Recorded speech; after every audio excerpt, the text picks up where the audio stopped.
Bonjour à tous et bienvenue dans cette nouvelle vidéo de conseil éditorial. Aujourd'hui, je vais vous parler des livres qu'il faut, à mon avis, avoir lus si on a envie d'écrire un roman ou un scénario. Alors, il s'agit essentiellement de livres de storytelling et je vais commencer par le plus ancien qui a été écrit par Aristote. C'est un très grand philosophe de la Grèce antique, si vous ne le connaissez pas. Il a écrit La Poétique, qui est un pavé, enfin faussement un pavé, puisque en fait le texte est assez court, mais il y a souvent beaucoup de notes. Et la poétique d'Aristote, ce sont vraiment les fondamentaux de la narration. Je le disais dans une autre vidéo, il a beaucoup réfléchi sur le théâtre antique, donc le théâtre de son temps, et sur la structure en 3 actes notamment. Mais ça va bien au-delà de ça. Aristote, c'est un très grand penseur qui a réfléchi sur tous les aspects de la vie et qui partage ses réflexions. Je vais vous lire sa définition de la comédie que je trouve toujours d'actualité. Alors, le comique consiste en un défaut ou une laideur qui ne cause ni douleur ni destruction. Voilà, je vous laisse méditer là-dessus. Après, si on continue sur l'idée de la structure en 3 actes, vous avez cette référence que là encore de nombreux scénaristes connaissent, qui est Story, de Robert McKee. Story, c'est vraiment un des ouvrages de référence pour le scénario, mais ça s'applique tout aussi bien au roman. Et Story, ça couvre tous les champs de l'art de la narration, que ce soit la structure, les personnages, les dialogues. Voilà, c'est vraiment une référence incontournable. Dans le même genre, c'est-à-dire script doctor américain, on a John Truby avec son anatomie du scénario, voilà, qui a été réédité chez Michel Lafon.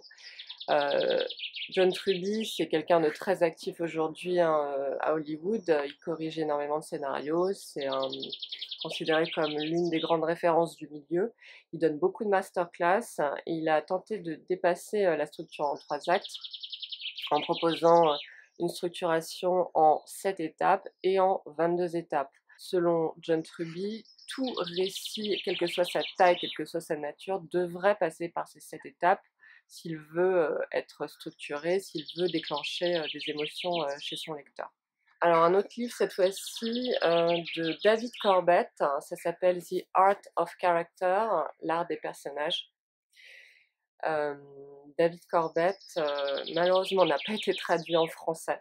Donc, si vous parlez bien anglais, si vous arrivez à lire des livres en anglais, vraiment lisez ce livre parce qu'il est extrêmement approfondi sur l'art de créer des personnages, de créer du coup des rebondissements et des conflits issus de ces personnages.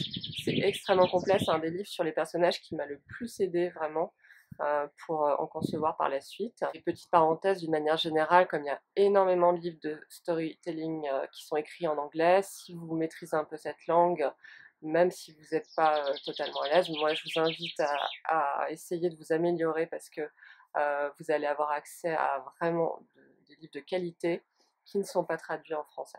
Un dernier livre de Sid Field, qui est un autre grand script doctor, comment identifier et résoudre les problèmes d'un scénario. Euh, Ça, c'est super parce que vraiment, ça aborde chaque problème et ça vous propose des solutions. Je peux vous en donner quelques-uns sur, par exemple, il cite les problèmes les plus courants, le bavardage, la confusion, comment traiter l'ennui. Ça, c'est, voilà. Ensuite, on a, par exemple, les problèmes d'intrigue, trop d'informations trop tôt, comment solutionner ça, le besoin d'expliquer, ça renvoie au show don't tell dont je parle dans un article, qui est une des grandes consignes de la narration, montrer mais ne pas expliquer. Voilà, on a toutes sortes de problèmes qui sont abordés par Sid Field, qui par ailleurs a écrit d'autres ouvrages sur le scénario. C'est vraiment du bon niveau, vous pouvez y aller les yeux fermés. Voilà, donc quand on veut progresser, soit dans l'art du scénario, du roman, mais même dans l'art de la narration en général, pour moi, il faut s'inspirer de gens qui ont réfléchi à la question, parce que ça aide énormément, ça fait gagner du temps, vous allez comprendre plein de choses. Lire des ouvrages sur le storytelling, ça peut vraiment beaucoup vous apporter, que vous soyez coincé ou pas coincé d'ailleurs. parce que ça va vous faire réfléchir autrement sur ce que vous faites, sur même ce que vous voyez et lisez. Vous aurez un autre regard, un regard plus aiguisé et vous allez éviter de faire beaucoup d'erreurs. Après, évidemment, à mon sens, faut lire, aussi de bons livres. Faut essayer aussi de voir, des films ou des séries de qualité.